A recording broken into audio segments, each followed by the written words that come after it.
welcome, very warm welcome to our live session. I'm Ali Kennedy and I'm delighted to be hosting today's discussion alongside my colleague Kerry Amphlett. So you give a little wave, Kerry. She's going to be helping me to facilitate today. For those of you that haven't met us before, we're both resourcing solutions consultants for Sopra Steria, and we partner with clients across the public sector, delivering a full range of innovative solutions to transform their recruitment services. So today, we're going to be diving into a topic that's both urgent and exciting, actually, future-proof or fail. So we're going to be looking at where should public sector recruitment begin with AI and what's actually holding us back. So is it the technology or is it us? So we're here to cut through the hype and the fear and hopefully get straight to the facts anyway. So our goals to help you identify best places to start implementing AI in your resourcing functions. We'll be exploring which elements of recruitment need AI the most and how to spot those areas, and crucially, where the low-hanging fruit is for you and the quick wins and where you can make real impact. So we've brought together a really fantastic panel for today. So excited. Thank you so much to all of you for joining us. So first of all, my colleague Tracy Mendes. Now, Tracy's actually having some connection issues at the moment and struggling to get online, but she will be hopefully joining us shortly. She's one of our public sector resourcing implementation experts, and she's an account director at Sopra Steria. We also have Tom Puttick. Tom, put your hand up, say hi. Tom is one of our highly regarded technology innovators, and he's an account director at Sopra Steria as well. Felicity Hills-Myers, she is our chief occupational psychologist, and she's also head of recruitment and learning services as well. So thank you very much for joining. So we want this to be a really sort of open and honest conversation. So whether you're an AI skeptic or a bit of a cautious optimist, or you're just curious, you are in exactly the right place today. So please get involved, ask questions and share your thoughts. We're going to have a live Q&A at the end. So feel free to submit any questions that you might have and we'll talk through some solutions hopefully. So again, thanks for joining us. So now let's dive in and see how we can move from firefighting to future-proofing. So Felicity, I was going to start with you today. Do you feel that there is an actual resistance to AI? You know, is it a resistance to technology, or is it a fear of losing control? What do you think? What do you feel that is the case? Yeah, I think the way I'm seeing it at the moment is that it's not necessarily about the tool itself. I think people don't, people are getting more familiar with AI and, they're not dreading algorithms being brought in, but I think it's more about the change and what that represents. There's a lot of uncertainty. As human beings, we're quite wired to crave that predictability and that sense of control. So, if something new arrives that challenges how somebody sees their role and their value or their competence, then I think that's maybe going to start to trigger that emotional response. So thoughts people might have might be around whether, will their skills still matter? Will they be replaced? Will they still be valued? So I guess that resistance is much more about identity and fear of loss than it is about the technology. I've got a really good example actually of something that's happening right now, because we're introducing AI into our candidate and vacancy manager contact centre. And we were very clear from the beginning that the AI was designed to augment the team members, our advisors, rather than replacing them. It was really to take away repetitive admin tasks, speed up responses, triage candidate queries, so that actually our advisors could have more meaningful conversations with candidates. So we really kept reinforcing that message. And I think that made a really big difference. The team have been very open and curious about the tool and how it would help them to do their jobs more effectively. So I think the aim really is to get people asking, well, how can this help me do my job better? Rather than, what will this do to my job? And I think you can reinforce that with the messaging, acknowledging that there is that emotional side to change, and giving people real clarity about the purpose behind it. I think we need to make sure that we're not pretending everything's going to be perfect, but really be transparent. Why are we doing this? Here's how it's going to help you. Here's how things will stay the same, and here's how things will change. How do you think that we could encourage people to feel more part of the process? Yeah, so I think that's really important. You know, we want people to really feel part of that process, have their buy-in, and be part of the transformation. So I think with anything, it's about that early involvement, you know, and those explanations about the AI is there to support their expertise and not remove it, to help Mm. soften that resistance, ensuring that they're feeling valued and informed and included, and then that hopefully helps to transition from that fear to more possibility. Right. Okay. Well, thank you. Yeah, no, that's really, really interesting. And, it's really valuable to hear that how much of this is actually about people's readiness for change and not just the actual technology itself. Tom, I'd quite like to go across to you. I'm hoping Tracy's going to be able to join us soon, or I'm sure she's probably still trying in the background. Um, where where should we be really thinking about starting with AI? For our organisations perhaps that are just starting out with this, because I know everyone's been talking about it for a long time, right? But there's still so many organisations that are just at that very, very sort of entry level kind of part. They're right at the beginning of their AI and recruitment journey, really. Have you got an example about where it's worked well in practice? Yeah, absolutely. It's a really great question, Ali. I think a lot of us are wrestling at the moment with the new emerging technology that we can see. Perhaps counterintuitively, before I go on, I guess, to some examples of where I've seen our clients and public sector organizations starting their AI journey, I wanted to start with, I guess, probably the biggest problem that I actually see in organizations approaching AI, and that is the idea of AI for AI's sake. I think everybody can probably acknowledge it's almost impossible to go anywhere without hearing about AI at the moment. The news, the newspapers, LinkedIn, podcasts, whatever it may be. And I've seen a lot of organizations getting swept up in the hype of AI and getting absorbed into the zeitgeist. When that happens, I've not really seen anybody do it successfully. Organizations typically attempt to boil the ocean, and when they do that, they never get the returns that they hope that they're going to see from AI investments. So the first thing that I'd really recommend is be absolutely clear, intentional, and purposeful on what your particular use case for AI is and where your opportunity areas lie. People might be familiar with the phrase that when you have a hammer, everything looks like a nail. And to continue that metaphor, I've seen organizations try to bang the nail in with a sledgehammer. AI can do the job, but really test yourself to make sure that it's the most effective tool for meeting the particular use case that you have. But that being said, we do recognize that organizations that are early adopters with regards to AI in their public sector recruitment processes will be at the front of the adoption curve as this technology continues to advance. I think we can all recognize it's not going to go away, it's just going to improve. And where we've been able to work with some of our customers to implement early AI initiatives in their recruitment processes, I mean, really, it varies, and it does depend on the nature of their organization, what they're recruiting for, their existing recruitment technology stack. But some examples might include we're helping a volume recruiter at the moment use AI to provide an initial skills assessment in first stage selection for their recruitment processes.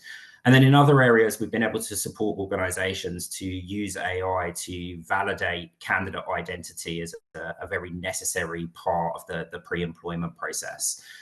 Both of these initiatives, as you can imagine, are, I think, going back to what Felicity said earlier, really, really instrumental in being able to remove some of that administrative burden, some of those repetitive tasks that we see regularly, and really help to improve time to hire in those spaces. So really, when I guess I think about where to start on the AI journey, if I think about the idea of being intentional and purposeful with what it is you're trying to achieve, really the first question for me often isn't actually about AI, it's about data readiness. And data readiness in kind of two aspects. Firstly, having that really clear analytical understanding of your recruitment process so you can understand where the biggest opportunity areas for improvement are, that also bear in mind your kind of organizational comfort level with AI. but also data readiness in making sure that your data is in the right state to begin building AI models that are going to enable you to deliver the outcomes that you want. And just to touch on, I think something else that Felicity referred to, she used the word thinking about, how can you use AI to augment the value in your existing team or processes? And that's absolutely what I think about when I think about AI deployments in public sector recruitment. I think naturally we're risk-averse organizations. And the idea of AI can be quite a scary topic because we often think about this as full automation of end-to-end processes or even decisions. For me, AI works best when you think about how can you use it to complement the value in your existing team. Maybe that is removing administrative burdens so that we can do what we really enjoy and usually are great at as recruiters, which is spending more time with candidates. So it will vary from organizations, but I guess my key recommendation would be start with data, start with understanding your recruitment process from a data perspective and where those opportunities lie. Oh, that's great. Thank you, Tom. That's a really good example of sort of how starting small and then focusing on the real sort of pain points can sort of build confidence and deliver some quick wins as well. So I see that Tracy has joined us on the call now. Tracy, are you there? I am. Can you hear me okay? We can. Hello, welcome. That's Sorry, marvelous. that's okay. So pleased you're able to join us. So yes, I had a question for you, Tracy. So taking us back a little step from Tom's sort of where to start piece.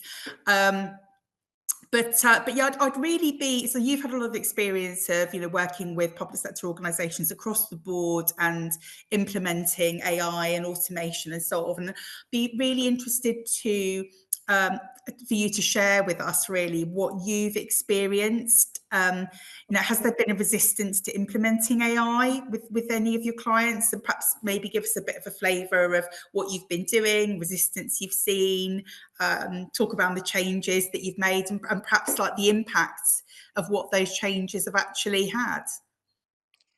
Yeah, because I mean, we all know that AI has potential to make public sector recruitment faster, fairer and more engaging. Yeah. But I think for my clients, the biggest thing has been risk aversion. They're very risk conscious. Leaders are cautious and understandably so. But what we've had to do is try and work through that. Certainly with my clients, we already use chatbots throughout the recruitment process. They work really well. Candidate satisfaction is high, and applicants like that way of interacting. We're also exploring at the minute how to simplify applications by using CV parsing and automation. Forms can be very, very, very long, but I think there's a real hike in application numbers. So sometimes where we've got multiple applications for the same candidate, and when we've interrogated the data, I think it's become clear that candidates are using AI, tools like ChatGPT to influence their performance, and that's happening massively across all of our clients. We know that AI used in the right way can be positive, but I think we are seeing it used in the wrong way. An example of that would be candidates scoring, top marks in a situational judgment test. They then might go on to do a SIFT, scoring incredibly high again, but by the time they get through to the interview stage, they're really struggling. The quality isn't always there, and that gives us conflicting information. That's had massive consequences for us and the client, because what we're doing is processing twice as many candidates at the front end just to meet the demand. So that's a significant drain on sort of time and effort from both sides, if you like. And I think because of that, it's almost forced my clients into thinking about, how we assess candidates. We know that authenticity is key. We want to understand real skills, motivations and achievements, but AI should enhance, not replace personal input. And applications must remain, truthful, factually accurate. So what we've done is we've had to do some work with some assessment providers to find tests that combat, if you like, AI plagiarism while remaining fair and unbiased. And with that in mind, it's taken us a while to get this far.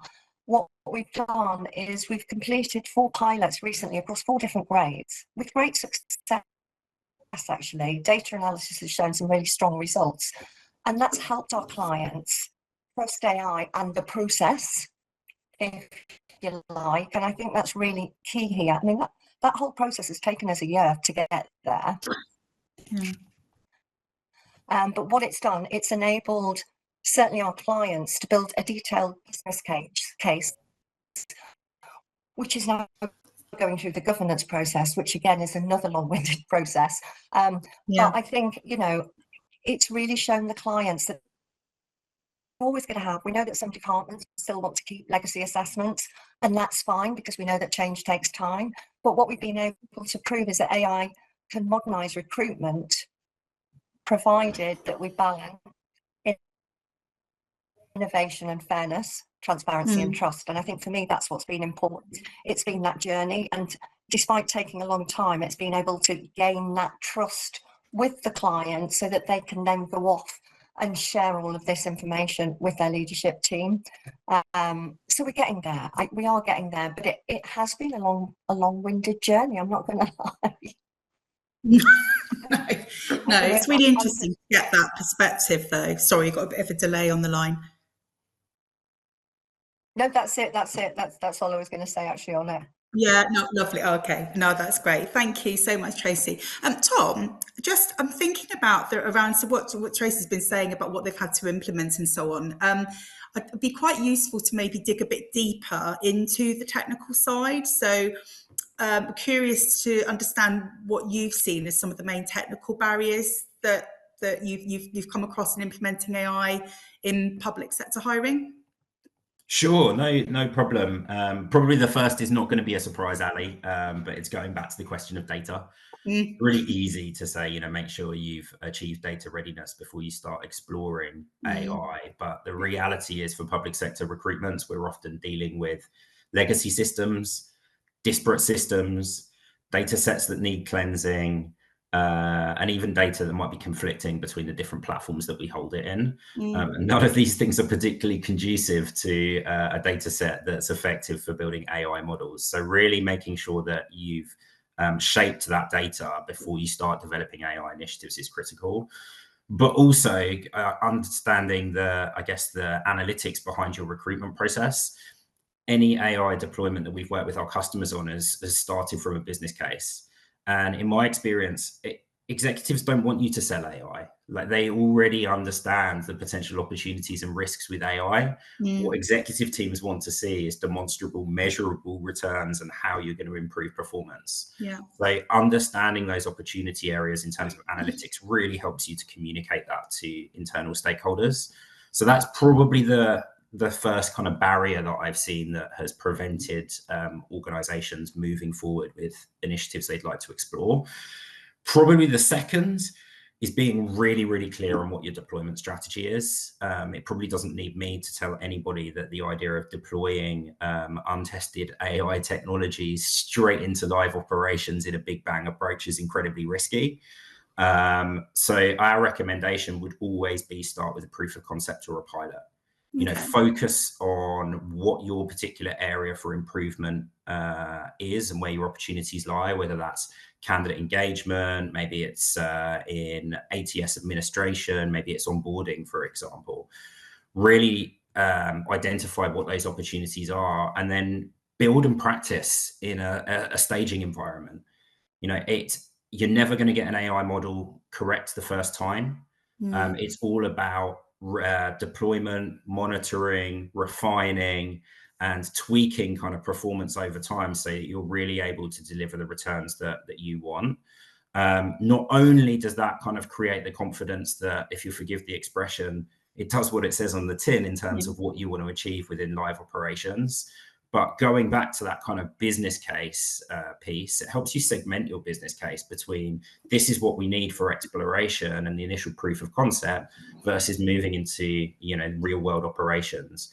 And by the time you've completed the proof of concept, you've got those demonstrable returns to be able to demonstrate to executive teams, which makes it a lot easier to kind of push forward business cases. So probably that idea of deployment strategy is key. Think about whether you're going to build or buy. When you think about deploying AI within your recruitment process, is this something that you're going to go and procure from a vendor, or is it something that you want to build in-house and create your own IP for? This obviously naturally has implications for the type of talent or technology that you would need, and that's really important to understand as well. And then lastly, just to probably touch on, I think, something that Tracy mentioned, probably, again, not a surprise to anybody, but one of the really big barriers that we've seen is the worry about ethics, fairness, bias in terms of utilizing AI in recruitment. And I don't think when it comes to public sector recruitment, no organization is more nervous about any area than typically in kind of candidate selection. But as Tracy said, we're starting to see a massive homogenization of candidate applications and essentially candidates that are gaming the assessment process. So one of the ways that we're able to manage the increased volumes that those types of behaviors bring about is starting to explore, how we can use AI in selection. And I wish I had a silver bullet answer here to say, this is how you prevent bias when you're using AI in selection. I think that, from my own perspective, whether you think AI increases or decreases bias in the selection process, you're probably right, because often the first models that we build are a reflection of how we select today. So if we already have those inherent biases, it's likely that they'll be replicated within an AI model, which is why it's really important to, monitor in a proof of concept and tweak for performance over time. But ultimately, I think that type of approach gives organizations the confidence that they would need to start exploring usage anywhere end-to-end in the recruitment process, because you can practice and fail fast in a safe environment before moving to live. They're probably the biggest kind of barriers that I see at the moment when I reflect on the organizations we support and their kind of appetite for deploying AI in recruitment. Okay, that's really helpful. Really interesting, Tom. Thank you. It's very clear that getting the basics right, like the data quality and the integration, really does make all the difference further down the line. So, yeah, thank you. So moving over slightly to the sort of the more human factor of all of this. So, the overcoming the resistance and the building in readiness and so on and so forth. Felicity, when we spoke earlier, you shared some of your, some experience and understanding of resistance to adopting automation and how we can sort of, how we do that. How would you recommend that our listeners today avoid overwhelming already stretched teams with implementing something new? Yeah, I think it's a really good question. I think sometimes people see the public sector as not as hard paced and busy as the private sector. And having worked for the civil service for 15, 16 years, I can tell you that's definitely not the case. Teams on both sides are already stretched even before we think about bringing in AI, where you've got high workloads, constant demands. There's a real lack of slack in the system when we're bringing in something new, but then you're needing people to take time out to be trained on it or to test on it and to really help implement something effectively. So I think, we have to remember that actually when that creates additional pressure for people. So I think, again, maybe it's just about that openness and really acknowledging that reality rather than brushing it aside, working out that this is going to add work in the short term, and we appreciate that. And that's going to be a much more powerful message than pretending that it's just a quick win and that it doesn't really impact people. So I think it's about, pacing things sensibly. We've got a technology program, which has got lots of AI built into various elements going in at the moment. And we're introducing that in phases over 4 weeks. And the reason that we're doing that is really because the team on the ground who are going to be using this technology just can't be trained, in such a short period of time. So, we've got 4 different things going in over the week. Staggered means the teams can be trained. It meant that we could do all of the testing with them beforehand as well, to make sure that, I think, as Tom was mentioning, you're not just putting something in that's not going to work. We put a lot of effort into making sure that we get these things in successfully. So I think, you can either do it 2 ways. You can go, what's the easiest, and let's start introducing that first, or where's our biggest pain point and we're going to have the biggest improvement. So let's work on those ones. I think as well, for the people using these pieces of technology, where they can see then the small immediate benefits, something that maybe saves them 5 or 10 minutes a task or a day, actually that starts to build that momentum and confidence. And that success then creates that willingness to keep engaging with the processes. I think the other thing that makes a really big difference is selling the future benefits properly. So really grounding out, what are the successes and how is that going to change the burden potentially on staff time. Really being clear, yes, okay, you're taking that time out, but this is going to remove X amount of admin from your day. And that will reduce call handling time by whatever percentage. I think then you're helping people to really see that payoff, so they're more willing to invest in the effort. And I think we've seen that in our teams, really willing to go above and beyond because they can see the overall benefits. So I think, offering that practical support as well, us as leaders, we can give people protected time. We can add in additional resources so that people can then, take time out of their days to invest in that training or delivery, making sure that we're setting the right deadlines for rollout. And I think those kind of small acts really signal that the leadership is paying attention to that human impact, not just the implementation timeline, which often operationally is more important to us at times. So I think, ultimately, I guess it's about not making change effortless, but making it manageable, more predictable and more worthwhile. I think, if the teams are feeling understood and that they can see a real clear path from effort to benefit, then their capacity to engage is going to increase significantly. No, thank you, Felicity. That's a very powerful reminder that supporting your teams throughout the changes is important, or if not more important than the change itself. Absolutely. So Tom, so does AI actually save money, or is this just another expensive experiment? The important question. Yes, absolutely. I mean, we've seen plenty of examples of organizations doing, as we discussed earlier, deploying AI solutions that help manage high candidate volumes and administrative burdens so that we can spend more time engaging with candidates and making sure we don't lose the human element in recruitment. These types of approaches can often remove weeks from your time to hire, which have huge cost-saving implications for public sector organizations. But I guess, to be slightly controversial, I'm not a big fan of cost per hire as a particular metric in recruitment. Now, I fully understand the necessity of working within the recruitment budgets that we have available. But when I think about cost per hire as a particular metric, it only tells me what I've spent. In my experience, I'm much more interested in executive teams. I'm much more interested in what you can return than what you can spend within reason.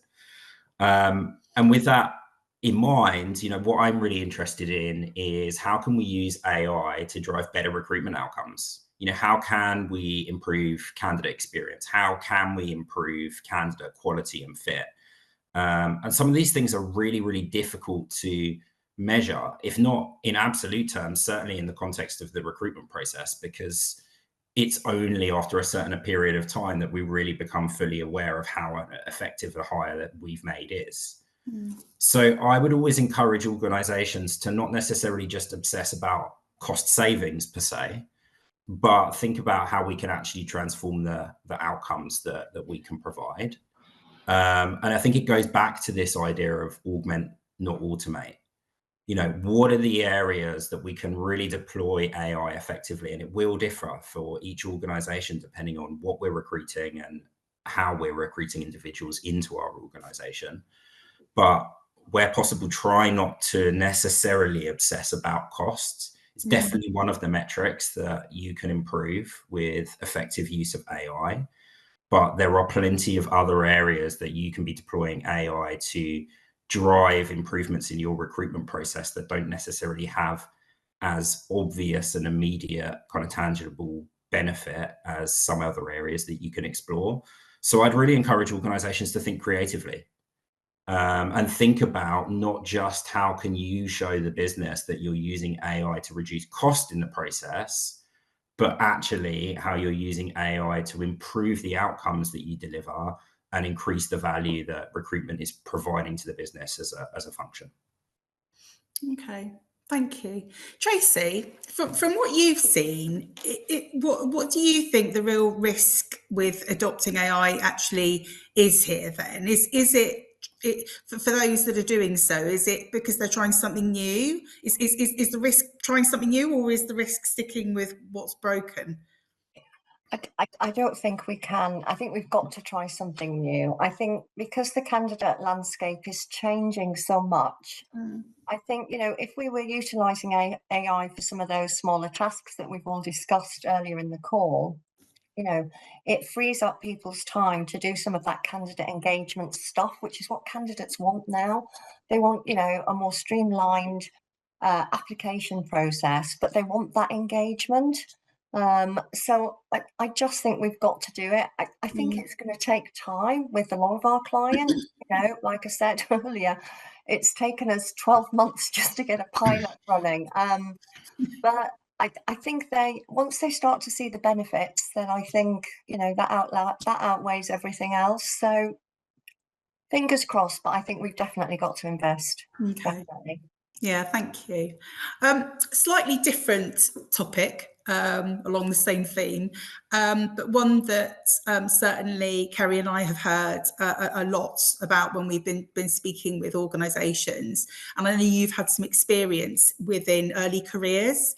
But I just sort of wondered what you think will happen to organisations' entry-level hiring and their future attraction of graduates and apprentices, for example, if they don't get the implementation of AI right at this point. Yeah. And that's changing year on year. We're right in the throes of an early career campaign at the minute. And I think for me, the best way to attract early careers candidates is to combine lots of different things. So strong employer branding, proactive outreach to, schools, universities. Digital engagement on social platforms is so important because this is how they all communicate with one another. And going back to what I said before as well, having that candidate-friendly application process, that's really important. They want to engage with you. There's a few things to think about. We mentioned there building a strong employer brand. Gen Z applicants now genuinely value the meaning of work. So you need to be able to highlight sort of purpose, culture, growth opportunities, all that kind of stuff, sharing real stories from sort of people that are going through or have gone through that process to make your brand really relatable. Dedicated career sites, bringing things to life, videos, testimonials, engaging with education providers earlier on in the talent on the talent journey. But leveraging digital and social media for me is the big one. We've got to, what we've had to do this year is really focus on communicating with these people right the way through at the beginning, right the way through to the end, via Instagram, TikTok, LinkedIn, things that I don't even know how to operate, but these guys do. So we've got to be able to do that. Short-term video content, and ensure that the jobs are sort of mobile friendly and visually appealing. Simplifying the application process is really key. So automating candidate screening, keep applications short, mobile friendly. The longer they are, I think they just deter candidates. But then using AI-powered chatbots, if you like, to guide candidates through the process and answer any sort of frequently asked questions. Anything like that just helps to keep them engaged and stop them dropping out. And I think what we've done this year as well is if we've incorporated skills and game-based assessments to evaluate potential rather than just experience. You know, AI now can forecast which candidates are most likely to succeed or stay long-term in a job by analysing all of this sort of historical hiring and performance data. So yeah, it's like a different place. I think in short, Ali, start early, show meaning, go digital, and keep it simple. Yeah, that's the way to do it with early careers. Yeah, no, it's so important that, you know, that modernisation in recruitment isn't just about efficiency and doing things faster. I mean, that's great, and obviously we do need to do that, but it is very much about attracting the next generation of applicants as well. So thank you very much for that. Felicity, if I may, I'm going to go back to you.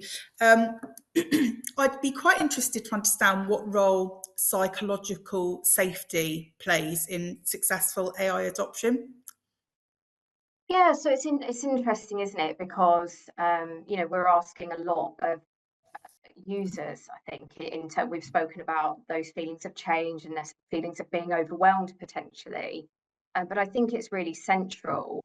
You know, when we're bringing in new technology, it's always going to involve a lot of trial and error and different iterations. You know, I think a lot of us on this call have done technology rollouts before outside of AI, you know, let alone then bringing AI into that. And if you're not allowing people to kind of experiment and try the different features, really explore which ways the tool can help them, I think, you know, you're limiting then the success. So I think we have to remember that, you know, there's not any judgment. We need our users of whatever tools we're bringing in to be able to ask questions and remove that blame if something goes wrong. I think in our own work, a real big part of that creation of psychological safety is about encouraging teams to feedback openly. We're very clear that this is new technology. You know, we want to hear from people who are using it day to day, what's working well, where is it clunky, what could be improved, and really welcoming that feedback rather than dismissing it. Again, this comes back to people feeling real ownership and buy-in rather than fear. So again, I think as leaders, we can really play a huge role in creating that environment. You know, we can set the tone by modeling that curiosity rather than certainty. We can show that we're learning it too and experimenting together to take that kind of pressure off the team. And I think it gives that signal maybe that not knowing something is acceptable and that raising concerns is safe and expected. You know, making it clear that those mistakes are part of the learning process, and maybe there's something there about the rollout as well, that you know, however long you do in testing, but at some point it has to go live, but it still might not be perfect, you know, and a lot of this technology is quite new to us. The amount of investment I think we have to remember after going live to make sure that we're doing those daily checks or weekly checks and continuous improvement. You know, AI is going to be learning all of the time, so we have to be part of that learning process with it, and building our own kind of data back in as we're seeing how it improves. So yeah, I think really just kind of being open to learning from it, adjusting, shifting that culture from performance to improvement, and having that mindset really will accelerate that adoption far more quickly than maybe insisting on immediate performance as we go live. Yeah, I guess that's something we really have to think about as we're engaging with our public sector clients as well, in that, you know, this is new, this is different, it's going to go live on day one, work with us to keep improving it. It's not always going to be 100% successful rollout from the beginning with technology like this. Yeah. So would you say that it's a sort of soft, nice to have, or do you think that actually it is something much more essential? Yeah, I mean, I think psychological safety has been such a big topic for, you know, the last decade really. And I think in all places, it's not just a nice to have concept, it's a really hard enabler of effective implementation. So without it, our teams are more likely to withdraw. We won't see the problems because they won't be raising it and won't feel comfortable to do so. So that's really going to limit us because the adoption will slow down. Yeah. Whereas if we get that honesty, that proactive feedback, and the teams feeling really confident using and shaping that technology, I think that's how we can build that environment where AI genuinely will deliver its full value. Yeah, no, it's very clear that building this psychological safety is very important, and that leaders have got quite a big role to play in this as well. So thank you very much, Felicity. Very interesting. So that is the end of our panel grilling on this topic. So now it's your turn. I'm going to actually hand over to my colleague Kerry Amphlett now. Kerry, you're going to facilitate our Q&A session for us, aren't you? Yes, I am. So thank you to the panel. That was wonderful. We've had some interesting questions come through. So I'm going to start with you, Tom, if that's okay. So what metrics should organisations track to evaluate the success of AI in recruitment? Yeah, good question. And whilst I don't want to appear like a politician, my answer is probably it depends. To elaborate on that, it really depends on what you're trying to solve. If you are trying to speed up your hiring process, then probably what I'd start by doing is looking at your time to hire from the end-to-end process, identifying where there are potential bottlenecks or areas that you'd like to try and improve. Implement your kind of, I guess, AI strategies against that. In this case, that might be, completing administrative tasks, for example, and then monitoring progress. But that's only the example if you're looking to speed up time to hire.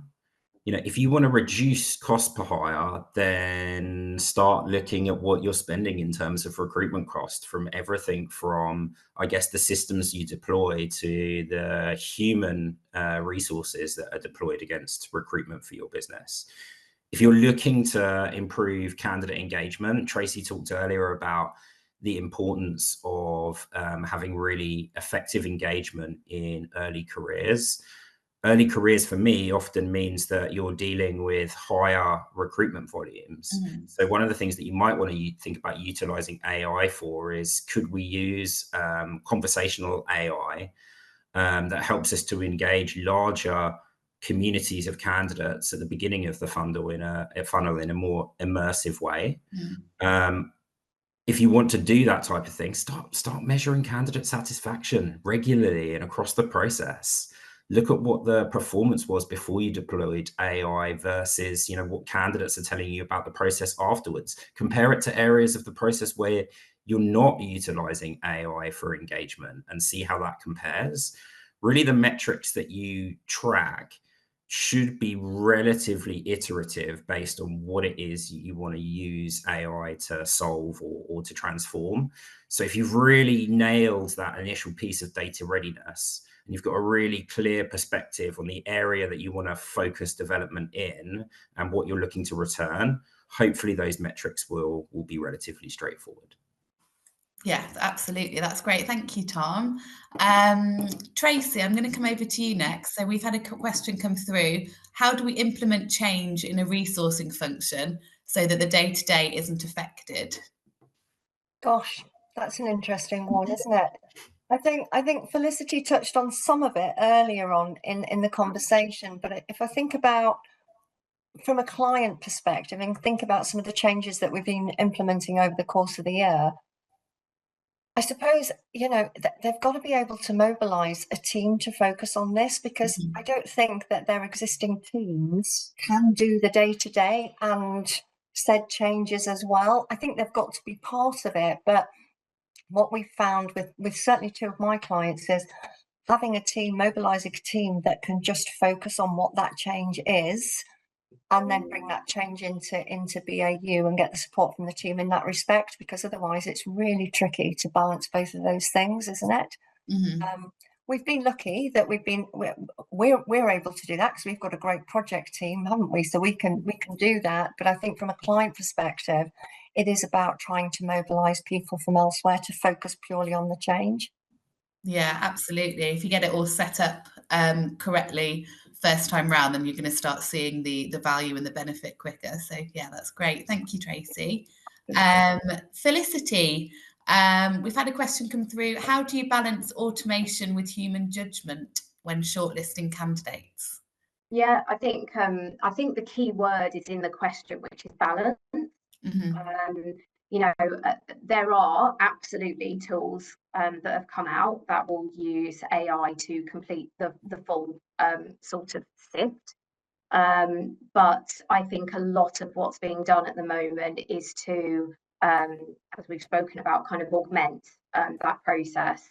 So the AI will potentially do some of the hard work. You know, for example, if it was looking at a CV or a competency-based response, the AI will highlight, will give a potential score, will summarise some of the key points maybe, and that's when then an assessor could come in and give the kind of the human element on top of that, using the kind of the information that's been given to them. So I think that there can still be that real balance whilst having a real time saving, you know, provided, which is obviously really beneficial to organisations.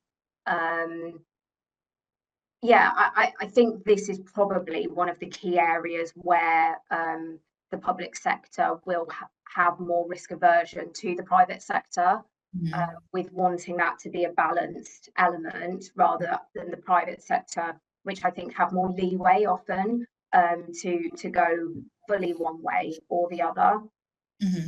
And if you don't mind, I might just pick up the next question underneath it, because it kind of links in, which is around how do we explain why a candidate was rejected if the decision was AI driven, because it kind of comes into the same thing. Yeah, and I guess what I'd say is this isn't necessarily any different to how we've had to explain different types of recruitment methodology before. For example, you know, when game-based assessment first came in, there had to be a lot of time spent on the communication strategy, the FAQs, for example, to explain to candidates why we're recruiting in certain, or why we're testing in certain ways, how that assessment is working, what it's measuring them against, and why it might not feel like a very face valid assessment at first. So I think it's kind of similar with the AI, where we really have to demonstrate to the candidates in an honest way how the AI is working and why we're using it. It's very difficult to do that in a short paragraph, you know, where we will probably want to be explaining that actually the AI is probably fairer in a lot of ways and can be much more unbiased than when humans come into the process. So I think, again, there's a lot we need to make sure that we're doing in terms of communication and being very clear with candidates about, yeah, where that AI is coming in, where it's not, where they can opt out. And I think we're going to see probably more and more clarity around that moving forwards, you know, from I think, you know, the government or different public authority bodies. Yeah, that's great. Thank you, Felicity. I think we've probably got time for the last question. Yeah. So I'll go back to you, Tom, actually. So what's provided the greatest value for money in terms of replacing parts of a resourcing process with AI? Yeah, that's a really interesting question. I mean, probably the areas that we've really seen AI be deployed effectively amongst our client base are the areas that I mentioned earlier. So helping to support some of the sifting process for large volume campaigns, but also thinking about candidate onboarding at the end of the process. For those individuals that are familiar, since the Home Office introduced their IDVT policy, organisations need to have a digital identity verification tool, or essentially check candidate identities face to face. With the volume of hires that we support our customer base with per annum, which can, you know, often be around 50,000 new hires per year, the idea of those organizations conducting face-to-face checks is just no longer viable. And the cost savings that this type of technology produces are absolutely huge in those areas. But again, thinking about the idea of increasingly seeing homogenized candidate applications and people gaming the selection process, if we forgive the expression, and larger, more costly candidate volumes to sift through, we've seen really, really successful applications when it comes to the selection process as well. But I think to acknowledge and also reflect on kind of one of Felicity's comments, what we don't see at the moment is kind of full end-to-end AI usage in the selection process. This is very much about being transparent with candidates, keeping humans in the loop. And often what we're doing is we're actually running multi-stage selection processes, and we're complementing the capabilities of AI to help us assess a candidate's skills with, soft skills assessments and the type of things that as recruiters, we're really great at assessing at interview. So typically they tend to be some of the biggest kind of cost saving areas that we've seen so far in terms of AI deployment. That's great. Thank you, Tom. Ali, I'll hand back over to you. That's brilliant. Thank you, Kerry. Thank you very much, panel, for your for being put on the hot spot then. So this is drawing to the end of our webinar today. So just wanted to say thank you so much to our panel and to everyone who joined us today, and thank you for your questions. I hope you found the discussion as insightful as I did. And if you have any further questions following on from today's session, then please do feel to reach out to any of us. I think if there's one thing to take away from this, is that if waiting to implement AI appears to be the riskiest strategy of all, really. The world is moving so fast, and the question is kind of, isn't whether AI is going to change recruitment, but whether we'll shape that change or be shaped by it.